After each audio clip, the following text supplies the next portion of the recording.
All right, fellas, what's going on? I'm back and I have an absolute heater for you today. So here's what's going on. We are throwing diamonds at the strip club under the Great Pyramid with this build. Pushing camels through the eyes of a needle, man. This shit ain't nothing to me. We are flying high and dropping dimes, zipping lines. We are using Stasis Hunter, the absolute goated build that totally wasn't broken and destroying the meta for a solid year and a half. But hey, this is where I come in. Better late than never. Alright, y'all, I am back with another build tutorial on a class that is impossible to find drip on. Please tell me a way to make Mask of Backrix look good. Anyway, this is the focus of today, Mask of Backrix. Combining this with any arc weapon is a lethal combo. I'll get into that shortly. But for the build itself, your standard Stasis Hunter combined with Grim Harvest and Winter Shroud. That with the fragments, Torment, Conduction, Impetus, Fissures, Durance. I'm going to put those all up on screen right now so you can actually take a look at them. But what makes this build so strong is new changes that were made to Mask of Backrix. I noticed that upon light shifting, it gives you an arc weapon surge ×4. You can combine that with any other damage boost, such as kill clip on this Horror's Leaster, which is the focus of today's video, or using the arc weapon surge to get up to arc weapon surge ×7. It just makes for a really, really potent combination with effectively damage boost on demand just by clicking dodge. 10-second flat damage boost. And now, I like this build, and I like it a lot. The only caveat is you need to be running it with 100 mobility, because it doesn't tell you directly on the tooltip. Once you use your dash, you get the 10 seconds of weapon boost, but your dodge ability does not recharge during those 10 seconds, so it effectively adds 10 seconds to your dodge recovery timer, meaning that even at 100 mobility, you're still leaving with a 19 to 20 second dodge timer. Going into everything else, conditional finality, I was using this partially because it's the best shotgun in the game, partially because it combines really well with the Glacial Harvest, hitting somebody in the face with the stasis pellet spread of the conditional finality generates a stasis crystal, and that's just really good. And I was using Winter Shroud for a little bit of the time. I was using Touch of Winter for a little bit of the time. It's give or take. The slow is really useful for information, and it's useful for just getting somebody off your chest, but the Duskfield grenade is just better for the slows. Some say Cold Snap, some say Glacier grenades. The grenades, even though I had 100 grenade discipline energy, it wasn't really my focus here, so I was just using Duskfields just for information purposes, and you'll see that a lot using Duskfields to scout and just to slow around corners. But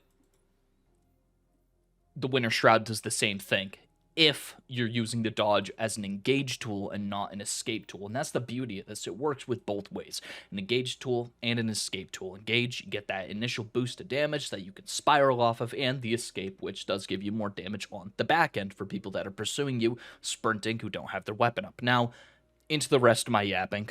Starting off covering the workhorse wombo combo, that is the Horror's Leash Pulse Rifle. This is a lightweight frame, so it doesn't do a lot on its own, but combined with Kill Clip and the Arc Dash, Stasis Weave, Light Shift from the Mask of Backrix, this thing is absolutely lethal. Hitting max 32 to the head, no hezzy whatsoever when you get both of those damage boosts online.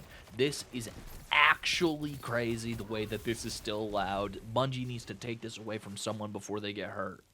This pulse rifle is almost perfect. It has what I call the too many targets problems. It feels like it should be doing more damage than it actually is doing, so you tend to be either whiffing shots or running out of ammo when you're engaging with groups of at least 2 people. This thing excels in those single target hold corner 1v1s and just getting the absolute most disgusting trades known to man, confirming kills even after you're dead.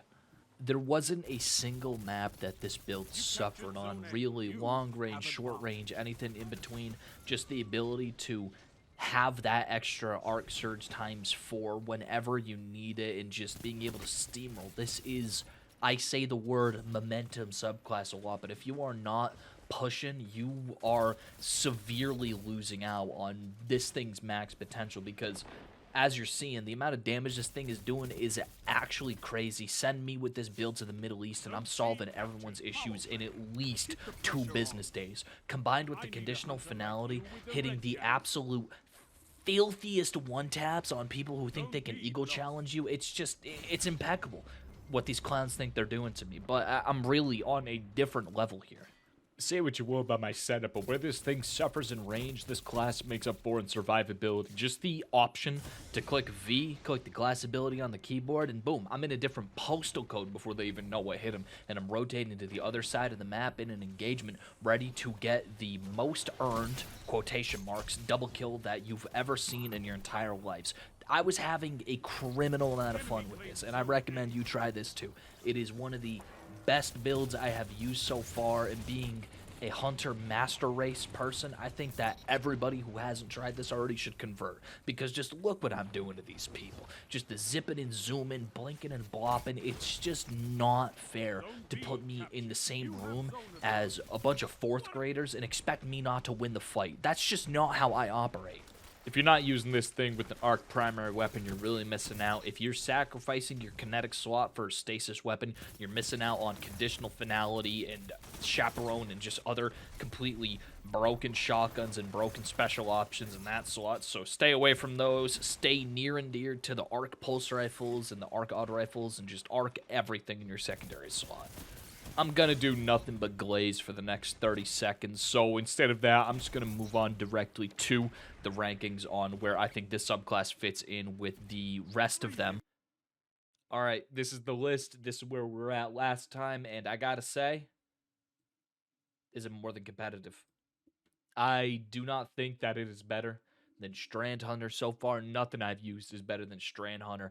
The fun factor, it isn't broken. It's not broken. It's an incredibly competitive subclass that allows you to do some relatively cool things with sort of underpowered weapons, bringing them into a kind of light that you don't really see. I used it exclusively with the Horrors Elise, but I'm convinced that if I picked up any other arc secondary, I could have done just as well, if not better. So that's why I'm putting it over competitive. I don't know if it's better than Strand Titan.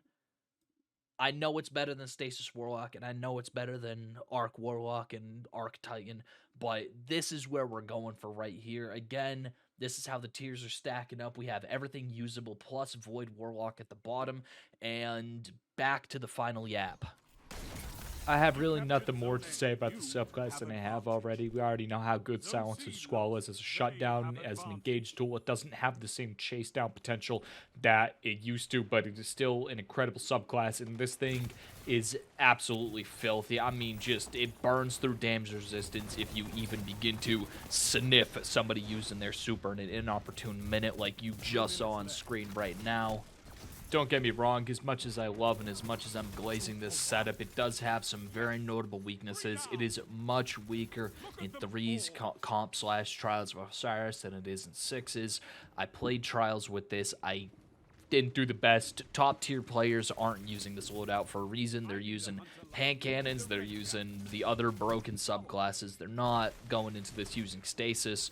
I feel that if you just want to have a really good time in pub stomp, then this is your best option, and that's a Nova Warlock who missed me with the Nova Bomb. Worst super, worst subclass in the entire game.